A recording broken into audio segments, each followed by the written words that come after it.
para poder gravar.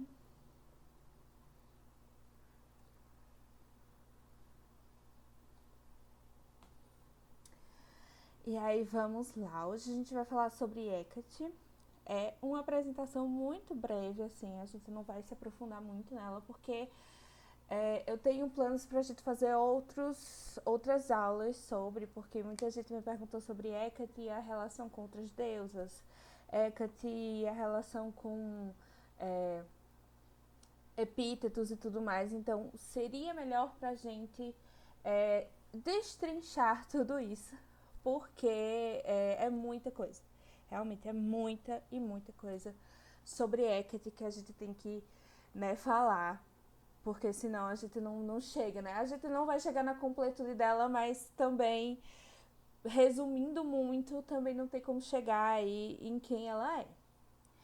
E aí, Hecate, ela surgiu ali por volta da Trácia, mais ou menos, né? Ali onde era a antiga Ásia Menor. Só que o que acontece é que a gente não tem um registro 100% de que Hecate surgiu ali. Ela é uma deusa que ela está fora da Grécia, apesar de ser considerada grega, porque os gregos eles tomaram conta ali muito de Hecate. Porém, não se tem um consenso, né? Cada ser que chega lá, cada historiador. Deixa eu só autorizar aqui, peraí, me perdi.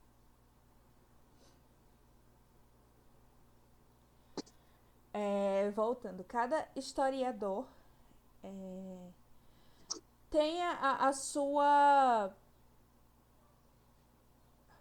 a sua forma de dizer, não, Hecate é dessa área porque eu estudei tal área e é assim, assim, assado. E tem historiadores que dizem que não, que ela vem da Grécia mesmo. Tem historiadores que chegam e dizem, não, ela já é mais antiga porque ela vem ali dos antigos egípcios. Então a gente não tem nenhuma base para dizer 100% de certeza de onde ela é. Né? A gente sabe que tiveram sim cultos a ela na Trácia, que ela tem hoje em dia na Turquia uma cidade chamada Lagina, que é o local onde tinha um grande templo dela, muito lindo o templo, depois eu trago fotos para vocês, não trouxe dessa vez, mas depois eu trago. E esse templo dela tiveram muitas pessoas que iam lá, que faziam libações, que faziam oferendas e tudo mais. E se tem aí um certo consenso, não é 100%, de que ela também viria dali, dessa área.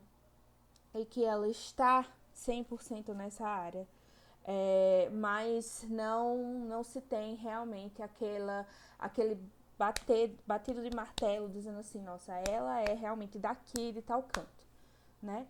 E aí, a primeira coisa que a gente tem documentado sobre Hecate é a aparição dela na Teogonia de Hesíodo, que é onde Hesíodo vai destrinchar um pouco sobre ela, vai trazer quem são os pais dela e vai falar muito sobre ela. E tem até algumas pessoas, alguns estudiosos que dizem que Hesíodo tinha uma certa devoção a Hecate, muito mais que aos outros deuses, porque eles veem os trechos que ele colocou, né, na Teogonia, Trabalhos Dias, porque eles veem como uma coisa mais visceral, como se ele realmente fosse mais próximo dessa divindade.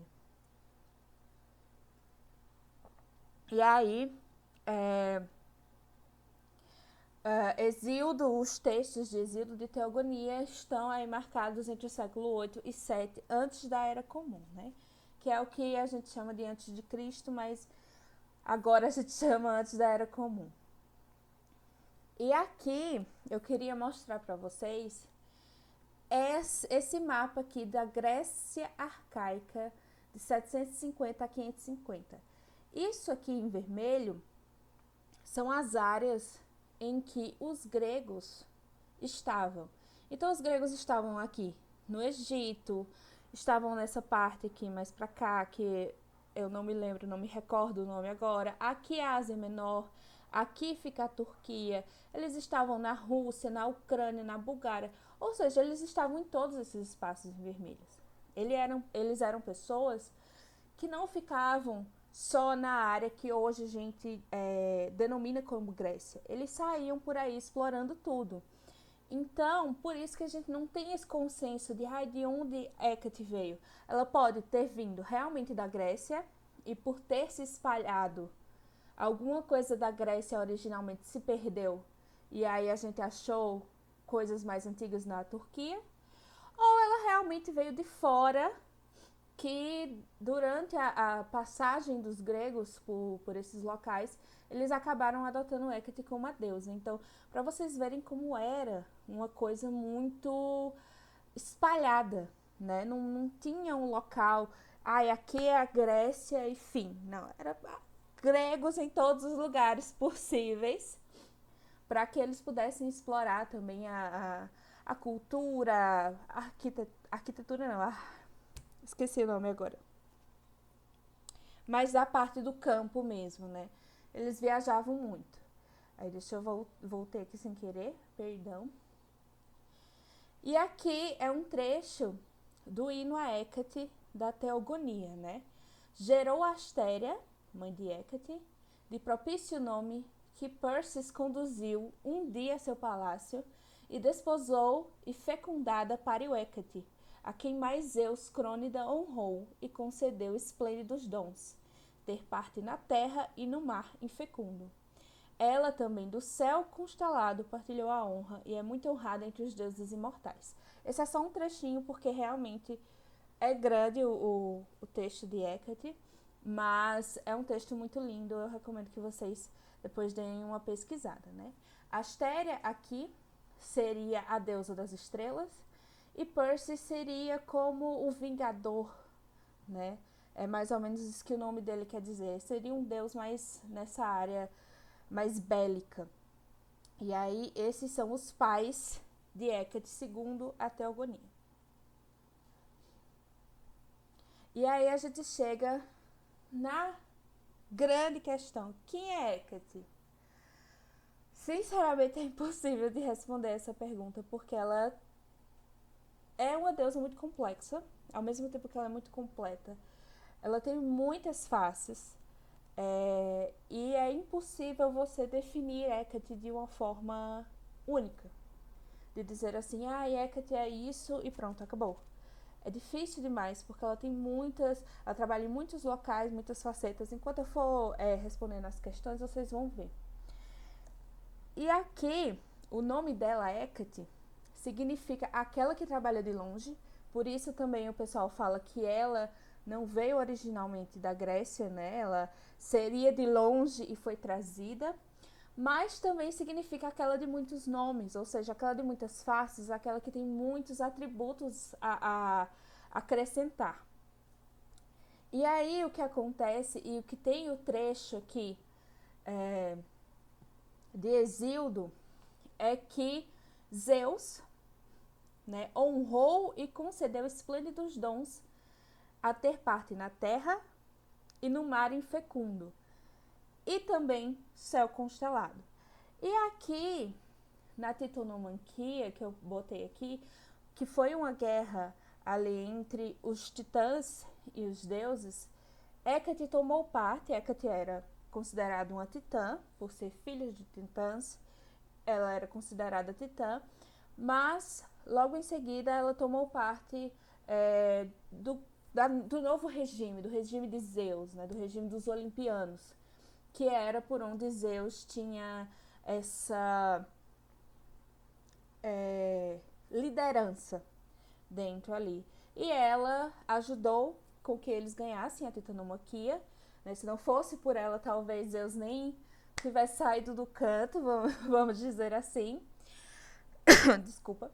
E por isso que ela tem por isso que Zeus tem imensa gratidão a Hecate, né? Não só Zeus, mas outras divindades também, mas Zeus principalmente. E aí eu trouxe aqui recomendações sobre Hecate, sobre quais são os melhores livros e onde está baseada a aula da gente hoje, né? A gente tem a Bruxaria, Catina e as Faces de Hecate, da Márcia C. Silva. Falando dele primeiro porque a Márcia, ela é brasileira e sacerdotisa de Hecate. Ela infelizmente não mora no Brasil, mas ela faz um trabalho magnífico como sacerdotisa e os 2 livros dela são perfeitos para você conhecer Hecate mais a fundo, né? E são 2 livros que se vocês puderem, eu recomendo muito que vocês comprem esses livros, porque como ela é uma autora brasileira, a gente tem que, né, estimular nossos artistas, então seria ótimo que vocês fossem lá e dessem uma força para ela. Mas o primeiro livro, Bruxaria Catina, está de graça no Kindle, que é aquele aplicativo da Amazon. Você pode baixar o Kindle e usar sem ter esse dispositivozinho aqui para ler. Não precisa desse dispositivo, não. É só você baixar, você pode ler no seu celular. E ele ainda tá de graça lá, esse primeiro livro. Esse segundo livro não tem, mas eu recomendo que vocês procurem. O primeiro livro, óbvio, Teogonia, Trabalhos e Dias, de Hesíodo, que é o primeiro livro em que ela é mencionada. É ótimo de ler, até porque a gente vai saber na origem dos deuses gregos, né? Muito bom. E aqui eu tenho 3 livros da Sorita Deste, que ela é uma pesquisadora, ela é wicana, ela já foi, na verdade, wicana, eu não sei se ela ainda se denomina assim, e ela tem esse trabalho de devoção para Hecate muito grande, então ela já lançou 3 livros, ela já confidenciou que tá no volume 2 desse, só falta finalizar, e tudo isso aqui é sobre Hecate, exceto esse último, que esse último é mais um trabalho feito para exaltar Hecate em relação ao trabalho dela no Covenant of Hecate, que é o coven oficial de Hecate no mundo. E esse trabalho traz vários textos de várias pessoas que fazem parte do Covenant of Hecate. Então, assim, esse daqui não é um livro que é 100% de história, né, no histórico. Ele traz muitas coisas pessoais dos devotos de Hecate lá do Covenant. E a página que eu recomendo que vocês sigam, as páginas, né, é o Covenant of Hecate. Infelizmente é tudo em inglês, mas pelo menos a página que dá para traduzir pelo Google, né? E o Covenant of Hecate, o Instagram, eu também recomendo, e principalmente se vocês verem meu nome assinado, saibam que abaixo sempre tem uma tradução para os brasileiros, né? Porque Hecate é muito grande aqui no Brasil, ela tem uma gama de devotos aqui no Brasil enorme. Deixa eu beber uma aguinha aqui e eu vou tirar as questões de vocês. Responder, na verdade.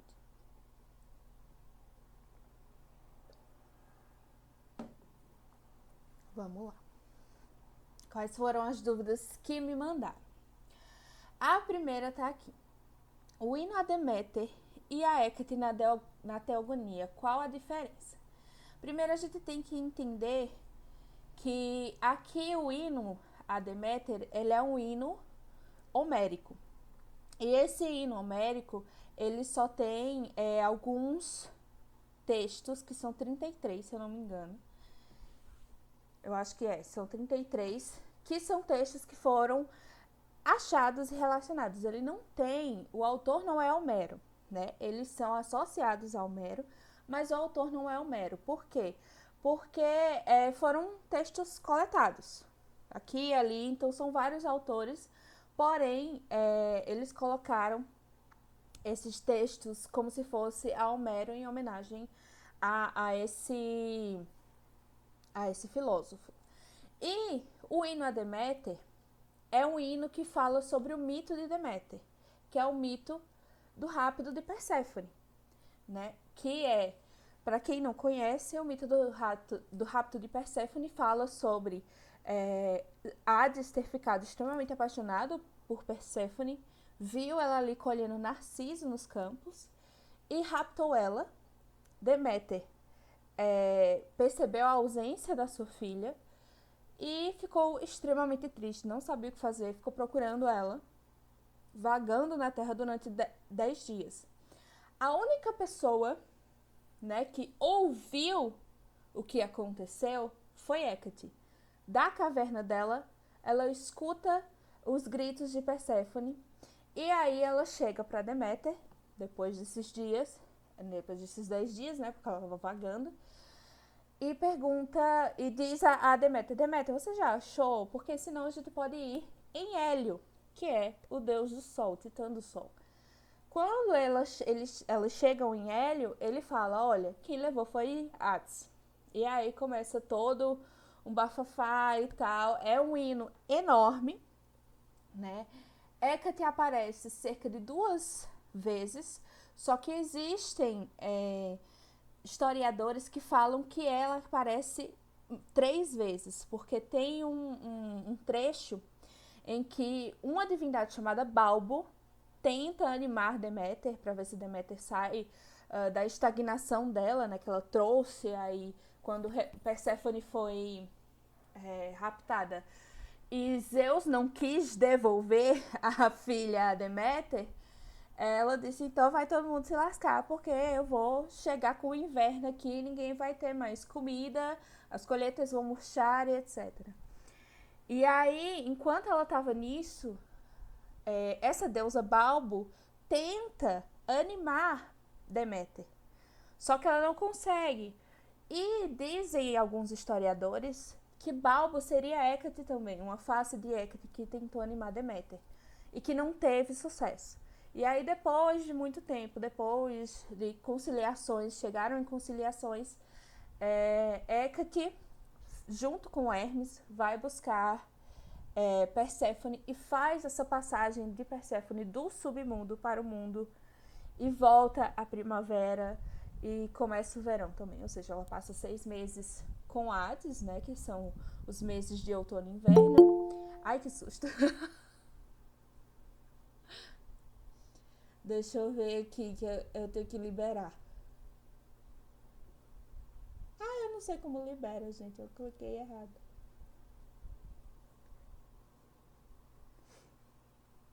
Ai, achei.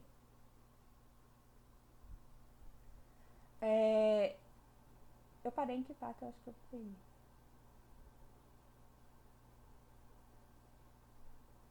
Sim, que ela passa 6 meses lá no submundo junto com Hades e os outros 6 meses, né, que seriam primavera e verão, junto com Deméter. E aí a diferença é que Hecate ela não tem um hino e ela não tem um mito, né? Não se tem um mito de origem de Hecate, ou não se tem um mito falando, Hecate aconteceu isso, isso e aquilo. Ela não tem um mito para ela, como Deméter tem, como outras divindades têm. E Hecate na teogonia, o que se tem é apenas Hesíodo exaltando e dizendo, olha, ela nasceu assim, de tais deuses, e ela foi honrada por Zeus, e todo o resto, né, ele destrincha sobre Hecate. Não é um mito, não é uma história contada para falar sobre Hecate, né? É uma história, ali o hino a Deméter, é uma história sobre Deméter e a filha.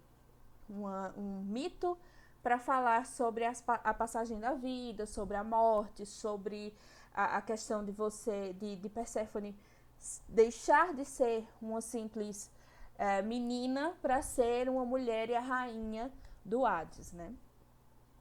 E é por isso que existe essa diferença. A segunda pergunta é: quais são os arquétipos dela? Gente, muitos. Muitos, muitos, muitos, muitos, muitos. Eu acredito que ela tem mais de 100 arquétipos. Tem arquétipos sobre ela ser a nutridora de jovens, sobre ela ser a portadora das tochas. Assim, são arquétipos que nem todos eu tenho eles na cabeça, porque são muitos, né? Tem um arquétipo chamado Ela Sapo. Tem um arquétipo que é aquela que regozija-se entre lobos. Então, assim, são muitos. E aí eu vou fazer uma aula só sobre esses arquétipos dela, pelo menos também os mais utilizados assim na bruxaria e nos papiros mágicos gregos. Porque realmente, assim, a gente falar sobre os arquétipos dela, a gente vai ficar aqui muito mais que uma aula. Porque ela tem os domínios sobre os mares. Justamente na titanomaquia, por causa de Zeus. Quando ela ajuda os olimpianos a... Deixa eu permitir aqui.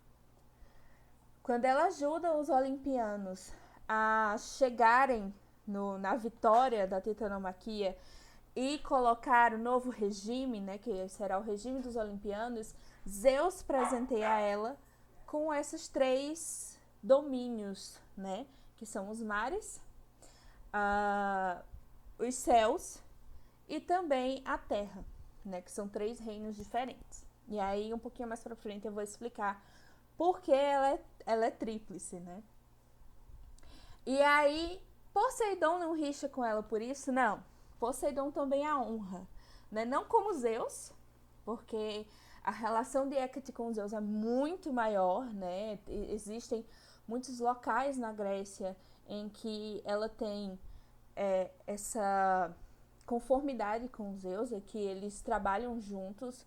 Por exemplo, tem uma ilha na Grécia, não me lembro o nome agora, mas essa ilha tem um trono de pedra, num lugar bem alto, 2 tronos de pedra nesse lugar, e um é de Zeus e outro de Hécate, tá escrito lá nas pedras.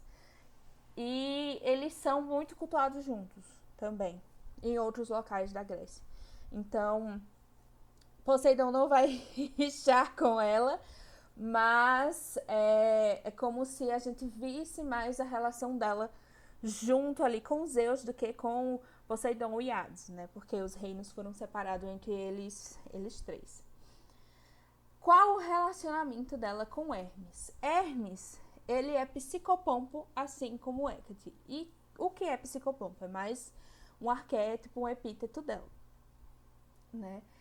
Os psicopompos são seres que levam e traz almas. Então, Hermes faz o papel de levar e trazer almas para dentro do Hades, assim como Hécate. Hécate também é considerada a mãe dos mortos inquietos. Então, tudo que você vê em relação aos mortos inquietos com ela é porque ela é considerada a mãe. E é porque ela também é psicopompa. Ela faz todo esse trabalho de levar as almas, de trazer as almas. Peraí. E isso faz com que o relacionamento dela e de Hermes seja junto, mas não só por isso, né? Eu vou destrinchar melhor esse relacionamento que ela tem com Hermes na outra aula também que eu vou fazer sobre Hécate e outros deuses, né? Porque senão a gente fica aqui o dia todo. O relacionamento dela com Hermes já falei, porque os dois têm relacionamento com rebanhos de ovelhas. Hécate, antes de ser considerada a deusa do submundo, não tem problema não, amor. Antes dela ser considerada a deusa do submundo, antes dela ser considerada a rainha das bruxas, ela era uma deusa mais solar, né? Tanto na teogonia vocês podem ver que ela é uma deusa mais ligada aos céus e a um aspecto mais solar. E, por causa disso, ela reinava ali sobre as vitórias, ela reinava sobre os rebanhos, ela reinava sobre a agricultura e os boiadeiros. Então, ela tem esse relacionamento com o rebanho de ovelhas justamente por causa disso. Hermes também tem, porque ele também nasceu como se fosse um pastor.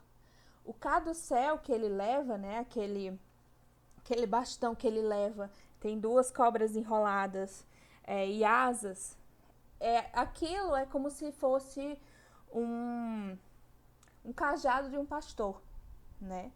Então, assim, por isso que eles têm essa relação com o rebanho de ovelhas, porque é como se eles fossem donos ali do boiado, do boiadeiro, das pessoas que trabalhavam nos campos, antes dela ser trazida ali mais para o submundo. Essa questão dela ser trazida mais para o submundo é uma coisa mais moderna, né? Uma coisa mais pra cá, vamos dizer assim. Aí aqui a gente tem a principal o principal motivo de confusão das pessoas. Hécate é a Nossa, deusa. essa daí. Esse daí, meu Deus, não tem como não. É uma confusão lascada que o Oh, pessoal faz demais. boa. Demais, demais. Ó, Hecate é a deusa tríplice da Wicca? Sim e não. Vamos lá, porque vamos dizer por que não primeiro. Porque primeiro, Hecate é tripla justamente por essa subdivisão que Zeus deu a ela, né? Ela governa a Terra, que seria a parte ali quitônia dela, ou quitonia, se a gente for falar no grego. Ela é a deusa dos mares e ela é a deusa dos céus. Então, por isso ela é tripla, né? Já tem outros autores que falam que ela também tem uma relação com Cronos, né? Porque Cronos também honraria ela. E ela olharia para o presente, passado e futuro. Por isso ela foi feita em três aqui, né? Que na verdade ela era muito esculpida como uma deusa só, única. Não tinha as três cabeças dela, né? Era só ela segurando duas tochas ou às vezes uma única tocha. E quando eles começaram a esculpir, quem começou a esculpir ela com três faces foi um. Eu esqueci o nome agora da profissão. Escultor, isso. Foi um escultor chamado Alcamenes. Ele que começou a esculpir ela nas três formas, né? Com as três cabeças e os três corpos juntos. Então, isso aí começou depois, né? Ela era uma única peça, vamos dizer assim. E aqui é aquela questão assim, ela é tripla justamente por isso, porque ela tem esses três reinos, né? Ela reina, e eu gosto de dizer assim, no submundo, no mundo e nos céus, porque são divisões. Os gregos dividiam assim, né? O mundo para eles era dividido nessas três diferenças. E aí por isso ela é tripla. Aí eu falei que sim, ela também seria a deusa da Wicca, mas ela não seria jovem mãe anciã, né? Ela estaria mais ali numa face de jovem, porque os gregos consideravam mulheres jovens, as corés, que era inclusive o nome antigo de Perséfone antes dela ir para o submundo e casar-se com Hades, como as mulheres que não se casavam, né? Elas eram, entre aspas, virgens. Não que elas não tivessem as relações sexuais, mas que elas tinham, na verdade, declinado ou não quisessem participar de nenhum casamento. Então, a virgindade ali para os gregos não era chegar ai, não, eu sou casta, nunca vi um homem pelado na vida. Não. Né? A virgindade era, na verdade, não se casar e não ter todo aquele atributo da mulher dentro de casa, de cuidar da casa e tudo mais.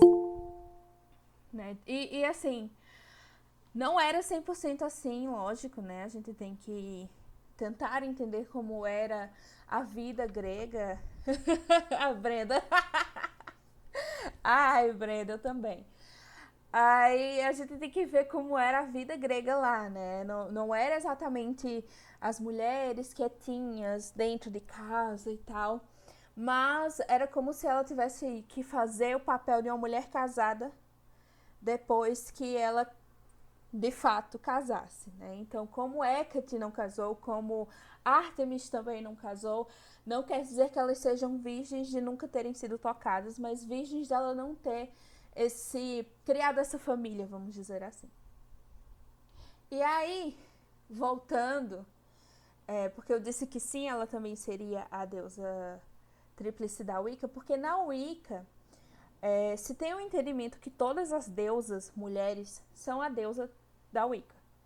Então, de qualquer forma, Hecate seria sim, mas não porque ela é três e tudo mais, mas porque na Wicca tudo entende-se que é a deusa, absolutamente tudo. Essa planta aqui atrás, o computador, tudo que tem ao seu redor, o ar que você respira, as pessoas que estão passando na rua, tudo seria a deusa da Wicca. Então isso a gente não pode excluir Hecate dessa equação.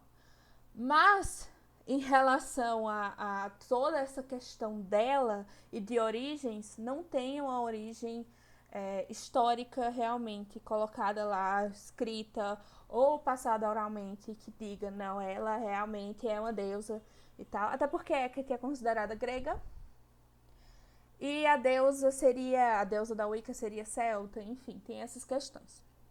É um pouco complicado de entender, mas originalmente Hecate não seria a mesma coisa que a deusa da, da Wicca.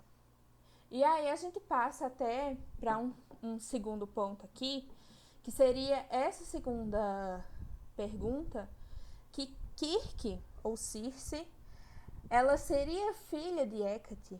Kirke e Medeia seriam filhas de Hecate? Mais ou menos. Por quê? Na Grécia é muito comum que tenham-se mitos. E mitos nem sempre, na verdade nunca, vão trazer uma coisa 100% concreta. Por exemplo, os mitos que mais o pessoal se espanta é de Zeus traindo Hera. Só que o que os mitos em que Zeus está traindo Hera querem dizer são mitos de, olha, Zeus é a ordem e aí Deméter é a natureza. Então, quando ele tem um filho, a filha, no caso Perséfone com Deméter, é porque nasceu ali algo que se juntou à ordem com a natureza. E assim vai com outras deusas, né? No caso, seria o casamento. A Sofia pode até explicar essa parte muito melhor do que eu. Infelizmente, ela não está aqui. Mas é nesse sentido, né? Os mitos são para explicar coisas que a gente não explica de forma chula. Eles não explicam de forma chula, eles explicam através de mitos. E aí, existem mitos em que sim, Kirke e Medeia são filhas de Hecate legítimas, que ela engravidou e ela teve, né? Mas existem outros mitos em que Kirke e Medeia, e a maioria deles, elas são, na verdade, sacerdotisas. E elas são consideradas filhas de Hecate porque Hecate própria chegou lá e apresentou a farmaqueia para elas, que a farmaqueia é o uso das plantas, o uso dos venenos pelas plantas. E isso fez a relação delas estreitar, por isso ela seria filha. Mas não filhas de sangue ou filhas porque tem algum parentesco como a gente tem no mundo humano. Não, seriam filhas porque elas são totalmente dedicadas às coisas de Hecate, ao jardim de Hecate, às ervas de Hecate. E aqui embaixo, Hecate e outros deuses, que eu já disse que a gente vai ter outra aula, mas eu vou dar uma pincelada sobre. Hecate e Nix. Existe o mito de Nix, que Nix é quem dá a origem a Hecate, que Nix seria a mãe de Hecate, né, que ela tiraria do coração Hecate e Hecate nasceria. A questão dela e Hades é porque eles dois governam sobre o submundo, naquela questão também que eu já falei de Poseidon não rixaria com ela, não do mesmo jeito Hades não rixa com ela, né? Eles são extremamente gratos. Selene, que é a deusa da lua, né? E que ela tem ali arquétipos muito parecidos. Arquétipos que eu falo são os epítetos, muito parecidos com Hecate, né? E que Hecate acabou engolindo Selene, virando a deusa da lua. E Ártemis também, porque Ártemis também é a deusa da lua, a deusa da caça, e muitas vezes Hecate também é mostrada como se tivesse um arco e flecha, como se ela fosse Ártemis. Então, assim, elas têm todo esse sincretismo, só que aí eu vou deixar de mistério aqui para vocês aproveitarem a outra aula.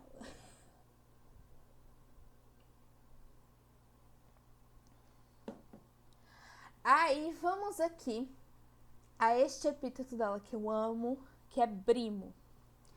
Este epíteto Brimo, vou falar um pouquinho sobre ele aqui, porque essa pergunta foi muito boa, que se eu não me engano foi a Tawane que mandou. Por que Brimo era usado em feitiços de amor? O arquétipo Brimo e a deusa Brimo, na verdade, né, o epíteto Brimo, ele era utilizado, primeiro, na verdade, a deusa Brima era uma deusa diferente de Hecate, que ela também engoliu, vamos dizer assim. Mas esse arquétipo quer dizer a raivosa, a de chamas crepitantes, ou seja, é o arquétipo de mais raiva que a gente tem de Hecate. Né? Tem Erestigal também, mas esse eu gosto de usar bastante, Brimo. E por que ela era usada em feitiços de amor? Existem alguns papiros mágicos gregos, que são papiros escritos com receita de feitiços. Adoro esses papiros. Né? Alguns não dá para reproduzir porque eles pedem chumbo, umas coisas muito assim, né? Tem que adaptar. Mas era usado porque era a força. Então, assim, eles faziam um certo tipo de amarração. Então, você chegava e pedia, Hecate, Brimo, por favor, vá lá buscar fulano. E aí, se fulano não viesse por bem, vinha por mal. Porque senão o Brimo ia ficar atormentando a cabeça do cara ali. Na cabeça do cara, da mulher, eu lembro que tem um feitiço que é uma mulher fazendo pra outra mulher. Que ela queria muito casar com essa mulher. Ai, sua chamada termina em 15 minutos. Já eu posso abrir outra live, tá, gente? Vamos continuando aqui. Aí eu mando de novo o link pra vocês. E é isso. Porque, assim, ela era usada porque ela era uma deusa que ou você vinha ou você vinha. Era no chicote, né? Inclusive, Hecate é retratada com alguns chicotes. E aí ou você vinha ou você vinha. E por isso que eles usavam Brimo em rituais, né? Porque se você não fosse, você era atormentado. Alho e cebolas. Qual a relação? A relação é que muita gente deixava o alho e a cebola juntos de oferenda para Hecate. E por isso são... Chicote neles é ótimo. Por isso é que são usados como oferendas por ela, porque outras pessoas já vinham utilizando essas oferendas antigamente, né? A gente não tem uma origem, um porquê exatamente deixavam. A gente sabe que alho era muito utilizado para pessoas ali que já tinham feito a passagem, que já tinham morrido, como oferenda aos mortos, então por isso estaria relacionado a Hecate, né? Essa parte dela. Mas também está no Jardim de Hecate da Órfica Argonáutica. Né? Então, para vocês verem, é muita coisa. Né? Eu já citei um monte de hinos órficos, hinos, teogonia, e enfim. Mas na Argonáutica órfica, o alho, ele é uma das plantas do Jardim de Hecate. As cebolas também têm essa mesma finalidade. Então elas eram deixadas como oferendas, mas infelizmente a gente não tem assim aquela questão de dizer 100% o porquê, né? Porque as pessoas chegavam, ofereciam, estavam lá e era isso. O que adagas, tochas e serpentes representam para Hecate? A adaga, né, que causa às vezes uma estranheza para as pessoas, ela carregar às vezes uma adaga ou uma espada, é porque ela era uma deusa de limiares, ela é uma deusa dos limiares. Né? Por isso que eu também trouxe muito aqui para as questões, vocês, nessa aula, porque eu ia apresentando as coisas, eu ia esquecer, porque ela é tão complexa que eu ia esquecendo. E eu respondendo as perguntas de vocês, eu estou trazendo muitas faces dela. Ela como deusa dos limiares, ela como deusa de tudo que é e não é, ela fazia ali também a passagem dos mortos e a passagem dos vivos, porque ela é Corotrofos. Ela também é a deusa que está na chegada de um neném. Né? Ela cuida, ela é a nutridora de jovens, ela cuida de nenéns. E aí, essa adaga geralmente era usada para cortar sua relação com o mundo, quando você morria, cortar seu cordão umbilical quando você nascia, cortar, às vezes, ciclos que acabavam, que não necessariamente você morria, mas ela chegava e dava um fim, cortava. Então, por isso que a adaga está com ela. As tochas, porque ela sempre foi uma deusa que trazia iluminações e traz, né, iluminações. Então, por isso ela sempre está representada com tochas. A maioria de suas estátuas, não só no mundo antigo, mas também nos dias atuais, está ela segurando tochas, porque ela é a Fosforos. Ela é aquela que traz a luz, é aquela que ilumina, é aquela que tem o caminho para você, e ela mostrando o caminho, ela pode iluminar esse caminho também para você andar com mais segurança. As serpentes, no caso, eu acredito que estejam muito relacionadas à farmaqueia, mas eu não posso dar uma certeza. Porém, serpentes também são seres relacionados à cura. Então, ela traria ali porque ela também é uma deusa de cura, é uma deusa que ela corta os seus limites em algumas coisas, né? Porque quando a gente passa por momentos limiares, por exemplo, uma doença, aquilo é um momento limiar, aquilo é um momento de limite. Então, quando você chega ao seu limite, ela tá lá, acompanhando você. Então, todas essas representações dela trazem muito das faces dela, que também são muito fortes com ela. Vamos passar aqui. Só tem 9 minutos, mas qualquer coisa eu vou abrir outra aula, tá? E aí eu trouxe mais um sobre epítetos, que a gente vai destrinchar mais depois. Mas quais seriam as diferenças entre o epíteto apotropaia e barbaroforba? Apotropaia quer dizer aquela que fica nos portões. E muitos gregos utilizavam as estátuas de Hécate para colocar em portões. Seja portões de cidade, seja portões da casa, seja portões de comércio, porque ela era uma deusa que ficava muito ali nesses portões para proteger. Então, a apotropaia, apesar do nome, é aquela que fica nos portões, ela é utilizada muito para proteção, né? A gente tem muito feitiço com esse epíteto dela para proteção. Já a barbaroforba quer dizer aquela que come sujeira. Então, ela seria mais para uma questão de limpeza, né? Uma questão de limpeza realmente espiritual, de você chegar e pedir: Hécate, barbaroforba, por favor, retire o que não é mais preciso na minha vida. E ela vai comendo essas partes aí com esse epíteto. Eu vou tentar dar uma carreirinha aqui. Como começar a cultuar Hécate? É muito importante, e a gente gosta muito, assim, na questão entre mim e Sofia, de quando a gente está ensinando a vocês, a gente gosta muito de trazer para vocês meditações. Por quê? Porque é uma forma de entrar em transe e é mais fácil para vocês entrarem em contato com essas divindades. Então, o que acontece? Quando a gente vai cultuar Hécate, eu gosto de chegar e dizer assim: olha, começa a meditar. E aí, você vai chamando por ela. Hécate, por favor, apareça. Eu gostaria de lhe conhecer. E assim, existem vários rituais que você pode começar a fazer. No livro da Márcia, Bruxaria Hecatina, tem um ritual mostrando como você pode entrar em contato com Hécate, o primeiro contato. E aí você vai desenrolando e tudo mais, deixem oferendas, deixem incensos. Deuses gregos gostam muito de incensos. Eu escutei passos ali, eu pensava que estava vindo alguém, mas pelo menos não tem ninguém ali não. E aí é isso, tipo, cultuar Hécate parte, pelo menos pra mim, dentro do clã Urânides, né?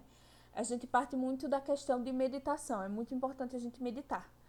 Porém, todavia, entretanto, você pode ir construindo esse relacionamento com Hécate aos poucos, chamando. Nem sempre ela vai vir da primeira vez, nem sempre ela vai vir da segunda, nem sempre ela vai vir da terceira. Mas isso, se você persistir, ela vem. E ela é uma energia muito densa, né? Como a Baba Yaga. Mas ela é também uma energia extremamente acolhedora, muito gostosa. Né? Muita gente relata que eu me senti observado quando eu entrei em contato com Hecate. Eu acho incrível que todo mundo vem com esse adicional. Tipo, me conta assim, Brenda.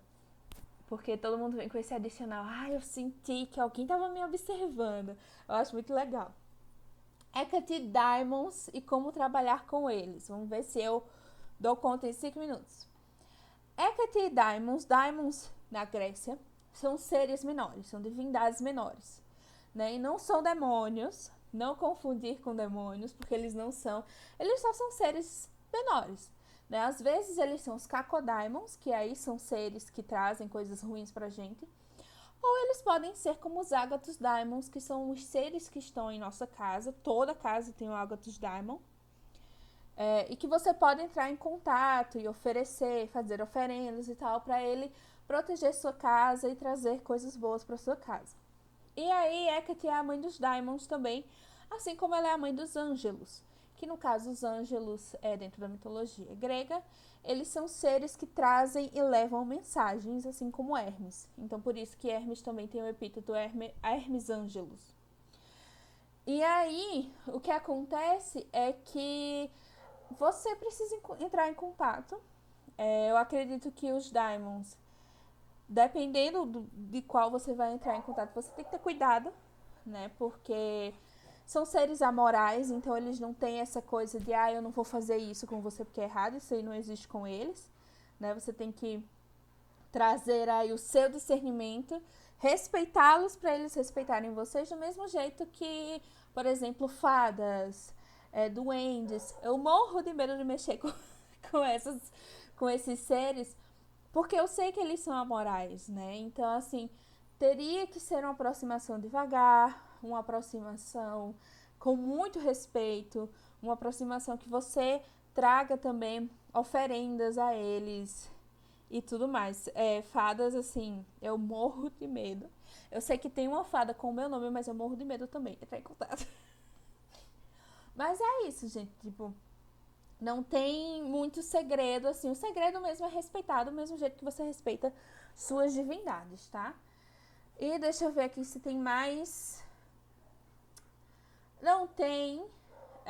Infelizmente vai acabar aqui o nosso tempo, gente.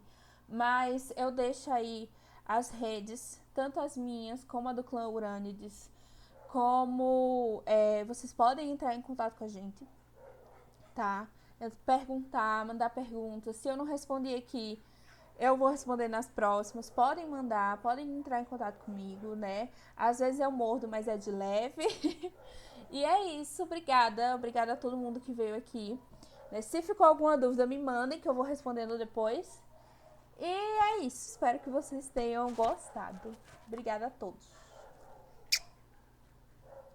Obrigada, gente. A gente não vai ficar conversando muito mais. Obrigada, gente. A gente não vai ficar conversando muito mais porque o tempo tá acabando, só tem 2 minutos.